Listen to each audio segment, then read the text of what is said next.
AICC ಒಂದು ಸಂಪುಟದ ವಿಸ್ತರಣೆ ಮಾಡುವ ಸಂದರ್ಭದಲ್ಲೇ ಸಭಾಪತಿ ಯಾರಾಗಬೇಕು ಅಂತೇಳಿ ಕೂಡ ಸೂಚನೆಯನ್ನು ಕೊಟ್ಟಿತ್ತು. ಈ ಬಗ್ಗೆ ಈ ಸದ್ಯಕ್ಕೆ ಹಾಲಿ ಸಭಾಪತಿಯವರು ಬಸವರಾಜ ಹೊರಟ್ಟಿಯವರು ಅಸಮಾಧಾನಗೊಂಡಿದ್ದಾರೆ. ಈ ಬಗ್ಗೆ ಮಾತಾಡಲಿಕ್ಕೆ ನಮ್ಮೊಂದಿಗೆ ಸಭಾಪತಿಯವರಿದ್ದಾರೆ. ಸರ್ ನಮಸ್ತೆ. ಈ ರೀತಿ ಸಂಪ್ರದಾಯ ಒಂದು ವಿಭಿನ್ನ ರೀತಿಯಾಗಿರ್ತಕ್ಕಂಥ ಸಂಪ್ರದಾಯಕ್ಕೆ ಕಾಂಗ್ರೆಸ್ ಮುನ್ನುಡಿ ಬರೋದು. ಎಐಸಿಸಿ ಲೆಟರ್ ಹೆಡ್ ಅಲ್ಲೇ ಸಭಾಪತಿ ಯಾರಾಗಬೇಕು ಅಂತೇಳಿ ಪ್ರಪೋಸ್ ಮಾಡಿದೆ ಸರ್. ಈ ಬಗ್ಗೆ ಏನ್ ಹೇಳ್ತೀವಿ?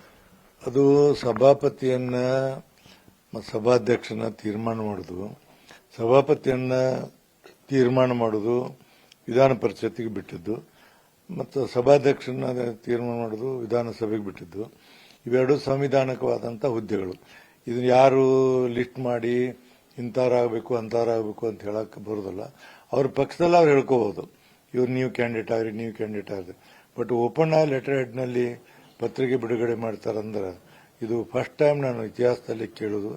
ಅದು ಸಂವಿಧಾನದ ಹುದ್ದೆಯನ್ನ ಅದು ಅಪಮಾನಗೊಳಿಸಿದಂಗ ಅಂತೇಳಿ ನನಗನ್ನಿಸಿದೆ. ಅದು ಮಾಡಿದ್ ಸರಿಯಲ್ಲ, ಮತ್ತು ಅದು ಸಂಪೂರ್ಣವಾಗಿ ನಾನು ಅದಕ್ಕೆ ವಿರೋಧವನ್ನು ವ್ಯಕ್ತಪಡಿಸ್ತೇನೆ.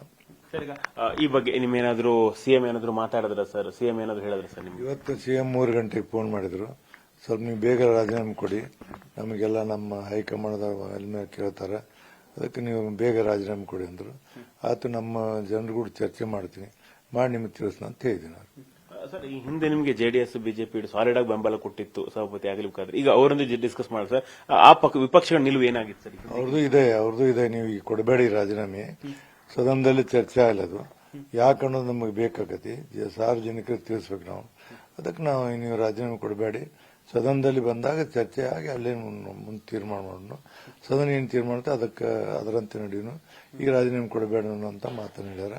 ಅಶೋಕ್ ಅವರು ದಿಲ್ಲಿಗೆ ಹೋಗ್ಯಾರ, ಇವತ್ತು ನಾಳೆಗೆ ಬರ್ತಾರೆ. ಬಂದ ನಂತರ ಇನ್ನೊಂದು ಸುತ್ತ ಮಾತಾಡಿ ನಾವು ಏನು ತಿಳಿಸ್ತೀವಿ. ಸರಿ, ಒಟ್ಟಾರೆಯಾಗಿ ನಿಮ್ಮ ನಿರ್ಧಾರ ಸರ್, ನೀವು ರಾಜೀನಾಮೆ ಕೊಡೋ ಬಗ್ಗೆ ಇರ್ಬೋದು ಅಥವಾ ಸದನದಲ್ಲಿ ಒಂದಿನ ಟೈಮ್ ತೆಗೆದುಕೊಳ್ಳೋದು ಬಗ್ಗೆ ಇರ್ಬೋದು ಸರ್, ನಿಮ್ಮ ನಿರ್ಧಾರ ಏನು ಸರ್? ನಮ್ಮ ನಿರ್ಧಾರ ಸದನದಲ್ಲಿಯ ನಿರ್ಧಾರ, ನನ್ನ ನಿರ್ಧಾರ. ಸದನ ಏನು ನಿರ್ಧಾರ ಮಾಡಿದ್ರೆ ದಟ್ ಇಸ್ ಅ ಫೈನಲ್. ಹೌದು, 100%. ಅದಕ್ಕೆ ಮುಂಚೆ ಏನಾದ್ರು ಕಾಂಗ್ರೆಸ್ ಅವಿಶ್ವಾಸ ನಿರ್ಣಯ ಮಂಡಿಸಕ್ಕೆ ಬರುತ್ತೆ ಸರ್? ಬರ್ತದ. 14 ದಿವಸ ಅವ್ರ ಆಗ ನೋಟಿಸ್ ಕೊಡಬೇಕು. ನೋಟಿಸ್ ಕೊಟ್ರಂದ್ರೆ ಅದರ ಅರ್ಥ ಸದನ ನಡೆದಾಗ ಬರ್ತೈತೆ ನೋಟಿಸ್. ಬಂದಾಗ ನೋಟಿಸ್ ಅನ್ನು ಸದನ ಮುಂದೆ ನಾವು ಹೇಳಬೇಕಾಗತಿ. ಕಾರ್ಯದರ್ಶಿ ಅವ್ರು ಲೆಟರ್ ಕೊಟ್ಟಿರ್ತಾರೆ, ಅವ್ರು ನನಗೆ ಕೊಡ್ತಾರೆ, ಅದನ್ನ ನಾವು ಹೇಳಬೇಕು. ಅದನ್ನ ಹೇಳ್ತೀನಿ ಸದನ. ನೋವಿದೆ ಸರ್ ಈ ತರ ಎಲ್ಲ ಆಯ್ತು ಅಂತ ಹೇಳಿ? ಒಂದ್ ಸ್ವಲ್ಪ ಸಹಜ ಇರ್ತಿದ್ದಾರೆ ಮನುಷ್ಯನಿಗೆ.